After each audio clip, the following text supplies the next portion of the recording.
Grâce à vous, il y a 25 ans, l'Université de la Polynésie française ouvrait ses portes.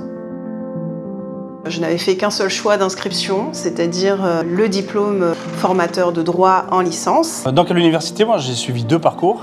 Un premier parcours où j'ai suivi des études de droit. J'étais amené après à m'intéresser à la géographie sociale. Je suis étudiante en master MEF, PLC, lettres modernes. Donc pour moi, l'UPF, c'est un lieu d'opportunité. Elle me permet d'étudier tout en restant sur mon île et auprès de ma famille.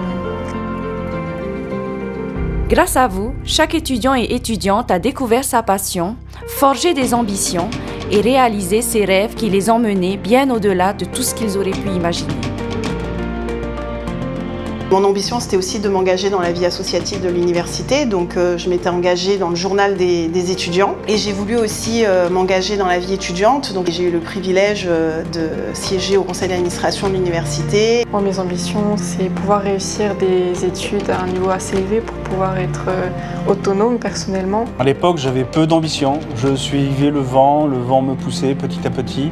J'étais intéressé par certaines thématiques plus que d'autres. C'est au fur et à mesure de l'université après que j'ai plus compris le monde dans lequel en fait on vivait et que j'ai commencé à construire un parcours de vie en me disant je voudrais plus faire ça, je veux dire qu'autre chose. Donc ça m'a ouvert l'esprit, je veux dire, sur la société. Dans mes études, devenir professeur, c'est pouvoir apporter du soutien au niveau scolaire, mais pourquoi pas aussi au niveau personnel de l'élève. Lui montrer que la scolarité, c'est aussi un bon soutien pour son développement personnel, identitaire et professionnel.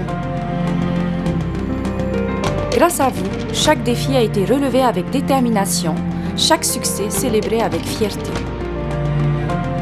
Le défi principal, c'est la confiance en soi.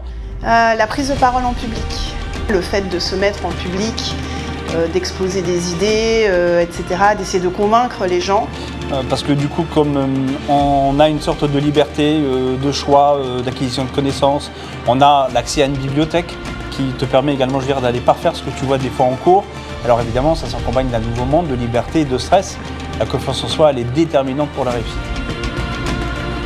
Aujourd'hui, personnel administratif, enseignants, chercheurs, créateurs, visionnaires et bien d'autres ont transformé le monde qui vous entoure. Que ce soit par mes engagements associatifs ou étudiants, de discuter avec les gens, de mener des débats, etc. Ça, c'est vraiment l'université qui m'a permis de mettre tout ça à profit. Je me suis posé plus de questions importantes quand je suis arrivé à l'université. Après, comme je le disais, j'ai fait aussi des études de géographie sociale, donc faire des enquêtes, donc aller voir les gens pour savoir également ce qu'ils se pensent de telle ou telle loi ou tel ou tel phénomène de société. Ça a un peu transformé ma vie parce que du coup, dès que j'ai fini l'université, j'ai fait que ça. Jusqu'à maintenant, j'ai fait que ça.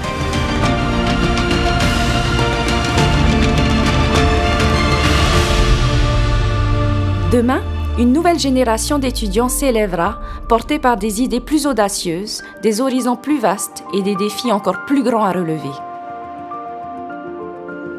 Je suis à l'université depuis un peu plus de 3 ans maintenant. Et beaucoup de choses se sont développées comme la construction du pôle recherche, l'agrandissement de la BU, mais aussi des changements par rapport à la cafétéria. Ce à quoi j'avais pensé, c'était que l'université poursuive dans sa lancée, qu'elle puisse développer des infrastructures pour le confort des élèves et aussi des enseignants. Et aussi, pourquoi pas, développer des nouvelles formations un peu plus variées, que ce soit en licence ou en master.